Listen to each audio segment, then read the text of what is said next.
This is a good list that I've put together, inspired by a couple of others and my own contribution, and I'd like to share this list with you. First, learning the power of purpose. A person who has purpose in their life, they have something to go for, some meaning.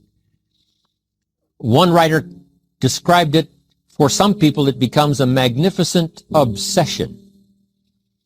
And for you and I, maybe it doesn't need to be that dramatic as a magnificent obsession. But it has to be something that does something to us, something that pulls us, especially into the future. You know, there are many influences on us. One is the influence of the past. Some people are always pulled back by the past. Some people are always pulled aside by the distractions. But here's what's powerful. If you have a list of high purpose in your life, it pulls you toward the future. And the more powerful the purpose is, the stronger it pulls. And here's the other great advantage if you have purpose for the future. It pulls you through all kinds of challenges and all kinds of difficulties. If you don't have these strong purposes for the future, it's easy to get swallowed by a bad day. It's easy to be almost annihilated by a poor month. And it's easy sometimes to almost disappear beneath the waves of a year that goes backwards if you don't have something to pull you beyond that year. So if you want something to pull you through all kinds of challenges, all kinds of difficulties and things that come at you, you got to have something on out there beyond today, beyond next week, beyond next month, beyond this year that pulls you into the future. And the clearer it is, the stronger it pulls. The more dynamic it is, the more it affects your life, your spirit, your heart, your soul. It also creates imagination. It gets your mind working on how to achieve that purpose. And if your mind will work, and if your heart works, and if your spirit works, and if you have good input, like good ideas, I'm telling you, there isn't anything you can't accomplish. So that's one of the great powers that'll make a variable of you, and that is purpose. Here's the next one, self-confidence. Where does self-confidence come from? And this is the best advice I can give you on that. Not neglecting, first of all, the small daily disciplines. Self-confidence really comes from feeling good about yourself. And one of the best ways to feel good about yourself is at the end of the day to know that you poured it on. You did your best. If you conducted a meeting, you did the best you could. If you made a phone call, it was the best phone call you could possibly make. If you wrote a letter, it wasn't a casual letter, it was your best letter.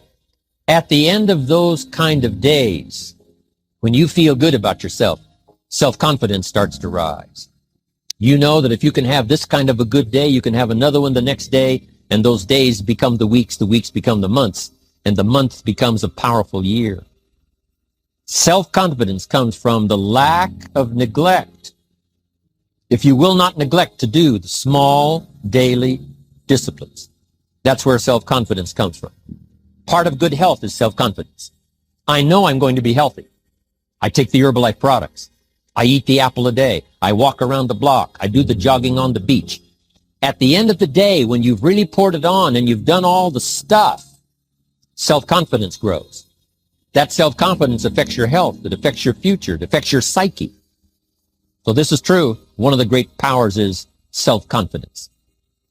Self-confidence means willingness to do whatever it takes to achieve. Some people say, well, I'll do it for a little while and see what happens. You know, I'll try a couple of things. If that doesn't work, I'm out of here. And all of us know that that kind of person doesn't have much of a future. But if you're willing to do whatever it takes, if I have to learn a couple of things, I will learn those things. If I got to learn 5 or 6 things, I'll learn all 6. If I have to take an extra class, I'll take an extra class. If I've got to read the books, I'll read the books. If I have to consult with people who know more than I know, I will do the necessary consulting. Whatever it takes, I will do. That starts to develop unbelievable self-confidence. Self-confidence also comes from the ability to rise above your circumstances. To rise above what happens, the petty little things, the discouraging things that would sink everyone else's ship except yours, that would cause someone else to quit early in the day, but you keep going. That kind of willingness to overcome all circumstances, whether it's the little challenges or the big challenges. If you're willing to do that, I promise you, this kind of power will work for you, and in you, the variable, it'll make a difference. The third on the list I had was enthusiasm. And here's what I wrote about enthusiasm. Enthusiasm that's powerful is mostly enthusiasm that is enthusiasm inside, 90%, 10% outside. We all know what the enthusiasm is like when somebody lets us see their enthusiasm, which is like the 90%, and only 10% of it is inside.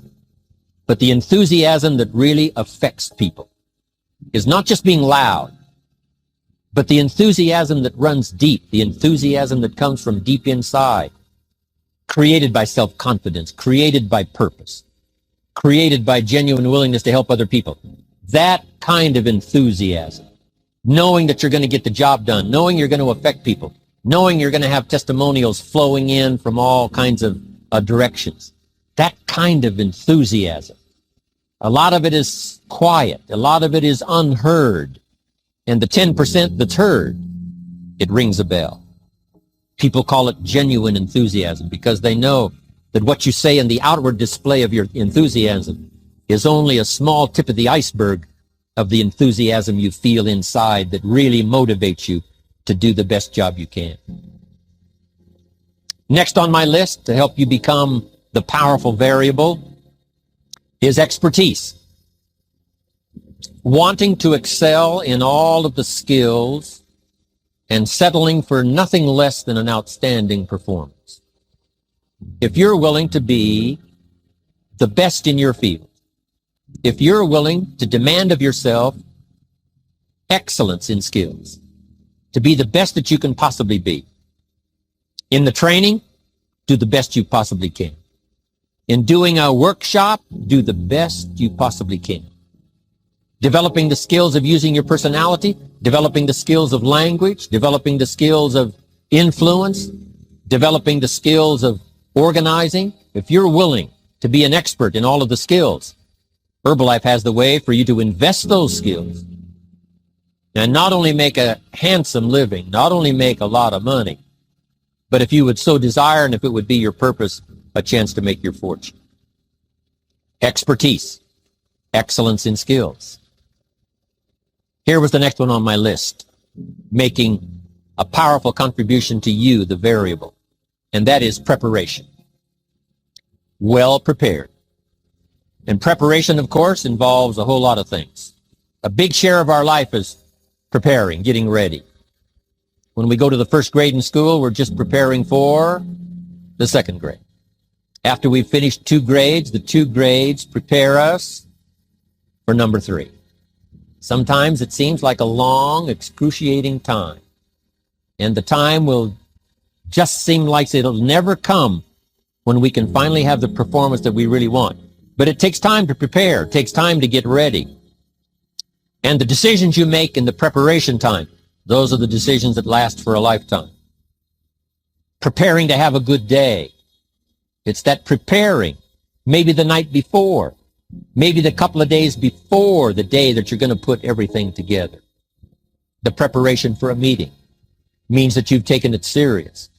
The preparation for doing a workshop means you're serious about the workshop. You want to make the best contribution. That kind of preparation is important. But here's preparation that's very vital, and that is to prepare yourself for success. Life seemingly does not wish to waste success on the unprepared. Life says, why waste a fortune on this person? They're not prepared to do the right things with it. They're not prepared to use it wisely. If a fortune was bestowed upon this unprepared person, it would probably be wasted. The people that could have been touched won't be touched. What could have been done won't be done because this fortune will have been wasted on the unprepared person. So not only look for fortune, not only look for the promise, but prepare yourself and ask of yourself, what can I do to make myself ready? Because remember, life was designed not to give us what we want, not to give us what we need, but life was designed to give us what we deserve. The value in life must be paid for, and those that pay are the ones that get it. It says those that give receive. Someone says, I wish to receive, I wish to receive. You don't have to concentrate on receiving. Just become a good giver. It says those that search will find. Someone says, well, I need to find some good ideas to help change my life for the future. Then to find good ideas, that doesn't come because you need them, it comes because you search for them. If you want good ideas, you got to go after them. You got to go to the class, you got to go to the workshop, you got to go to the training, go to the book, right? You got to go to the journal, right? Go where good ideas are being taught, go searching, go looking, because good ideas are not going to be wasted on those that are not seeking, searching, well prepared. So, prepare yourself to be ready for fortune when it comes, to be ready for challenge when it comes, to be ready for opportunity when it comes. Opportunity comes along and passes by the person that is not well prepared. I want to prepare myself this year for next year. Yes, I wish to be effective this year, but I'm also thinking of ways, how could I be better? How could my ideas be more powerful? How could they be sharper, more clear? How could I reach some people next year that I perhaps can't reach this year? I haven't reached deep enough into my own soul to affect some people. Some people just pass by and say, hey, what a good speech. But how could I make it stronger than that, deeper than that, more powerful than that? I cannot be as powerful as I could be next year. You know, you can't go to the 10th grade in the 5th grade. You just got to go through the grades. But the more you are prepared, when the 10th grade finally comes, now you can cash in and get 2 times, 3 times, 5 times more value from it by being prepared. I want to do my best this year for Herbalife, but I also want to get ready for next year, 1999. And then when the year 2000 comes at the turn of the century, I want to be well equipped by language, by instinct, by temperament, by personality, by influence, to really be valuable the year 2000, 2001, 2, 3, 4, 5. That's my goal. I'm sure it's your goal. Now here's the next one. There's great power in self-reliance. Self-reliance means you simply look mostly to yourself. It would be nice if someone just gave you this, gave you this, gave you this. It would be nice if everyone did their job exactly as they're supposed to do it. But here's what you've got to do. Primarily rely on yourself. Primarily say, I'm the person responsible. And I will learn the necessary skills so that I can help people learn their skills. If I need lots of people to do certain things to build my organization, that is what I must have. But I've got to be the final backstop. I've got to be the final one that people can rely on. So that if this is missed and this is missed, I can catch up. I can fill the gap. I can do the job. We have to do it when we conduct meetings. We have to do it when we conduct training. We have to do it when we're in a class of just a few. What someone might have missed, we're there to fill in. Self-reliance. Primarily, we're learning to count on yourself. So that you can do this, never complain and never explain. Here's the next key power, and that's image. There's many parts to image. The image that others see you as, the image you have with other people. And it's very important how other people see you. If they don't see you as a leader, chances are they won't pay attention. If they don't see you as being in control, chances are they won't have the trust. If they don't see you as knowing where you're going, what you want to accomplish, they probably won't follow. But if people can see you, if you have the image of someone that's in charge, in control of your life, your future, your destiny, in control of the situation, if they see that, that kind of image is powerful. It helps to win the day. It attracts other people. People want to be around people that are in control, that are powerful, but they know how to use their power. Influential, but they know how to use their influence. That kind of image is important. But here's a very important image, and that is your image of yourself. the way you dress, the way you talk, the way you think, your capacity for learning. All of that is an important image that you have of yourself. The image that you have that if it needs to be learned, you could learn it. If there's a book that needs to be mastered, you could master it. If there's a skill that needs to be learned, why couldn't you get busy now and learn that skill? That kind of self-image, that I am continually trying my best to be the best I can. Because one of the most important places you have to look is into the future, yes. You got to look into the past, yes. You've got to look around, yes. But one of the most important places you have to look is in the mirror. You know, how I appear to other people, that's important. But how I appear to myself is the ultimate importance. That kind of image, to where you'll develop the self-confidence, you'll develop the self-reliance. Now here's another one in my rather short list. The next word is character.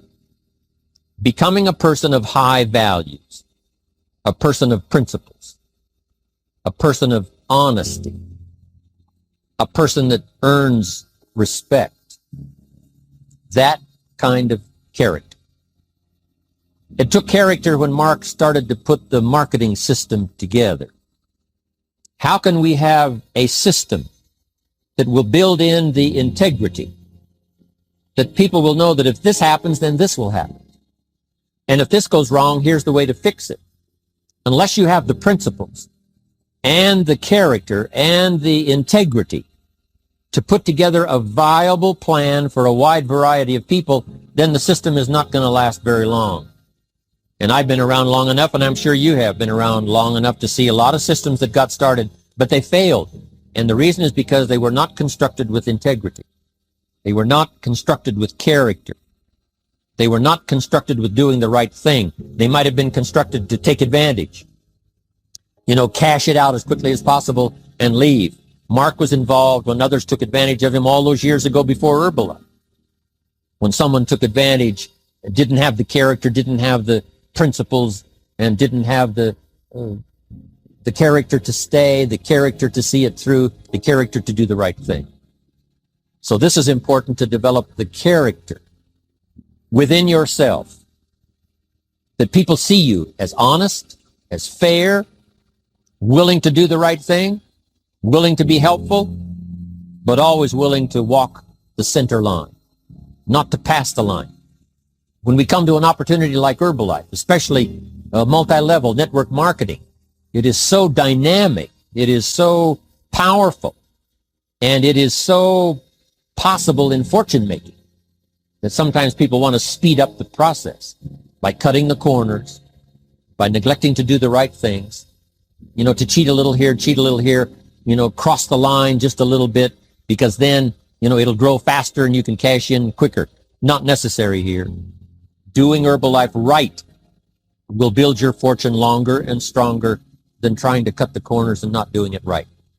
If we'll have the integrity that Mark had when he started it and keep perpetuating that we will do the right thing by the marketing system, the right thing by a distributor who has a customer and they take care of that customer belongs to that distributor. That kind of integrity in the marketing system, the kind of integrity we have among each other, the kind of character we have to rely on each other, because here's what we cannot do. We cannot do this by ourselves.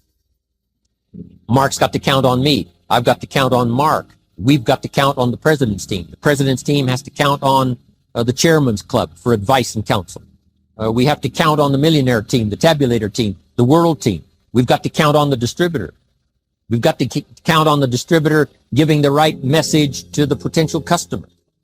We've got to count on the distributor giving wise counsel to the new recruit, teaching them the right way, the Herbalife way, the principled way, the character way.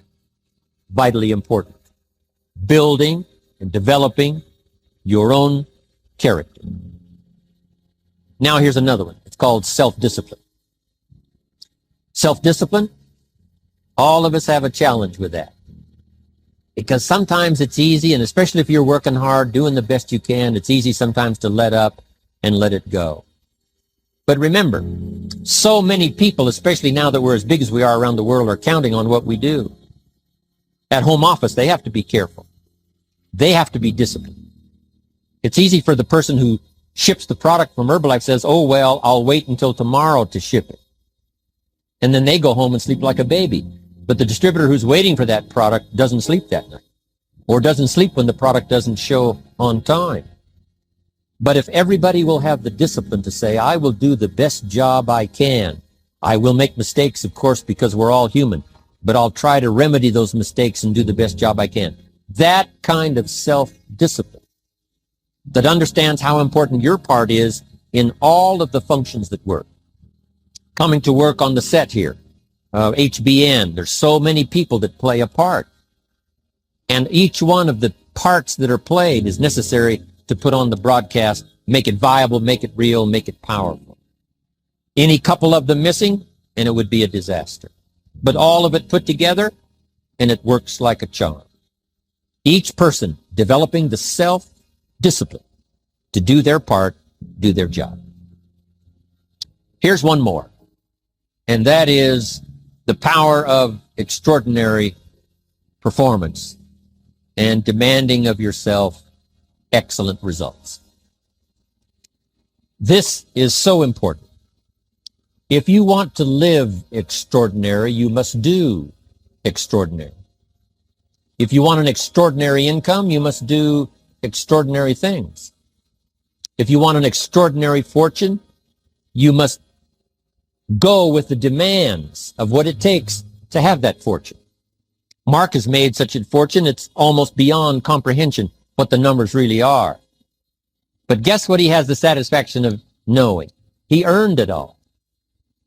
If he'd have been lax in the performance, Herbalife would not be here these 18 years later. Herbalife would have been a footnote in multi-level history. But because he performed year after year, the third year and the fifth year, and the seventh year and the 10th year, and the 12th year and the 15th year, and now performing well in the 18th year, I'm telling you, that's what makes it such a viable fortune for Mark personally, of course, because he did the job. If we would ask of ourselves that kind of performance, and you've got to ask it of yourself. You know, I can't ask it of you. I would try to inspire you. I would try my best to share with you what it might taste like, what it's like to finally make your fortune. It happened for me. But here's what you must do. You must demand it of yourself. Society does not demand that you not have a heart attack. But if you want to escape having a heart attack, you must demand it of yourself. Society doesn't demand that you take Herbalife and improve your health. You have to demand it of yourself. Society doesn't demand that you jog around the block every morning. But if you want good health, you must demand it of yourself. Society doesn't demand that you read a couple of books a week and improve your intelligence and your knowledge. That you must demand of yourself.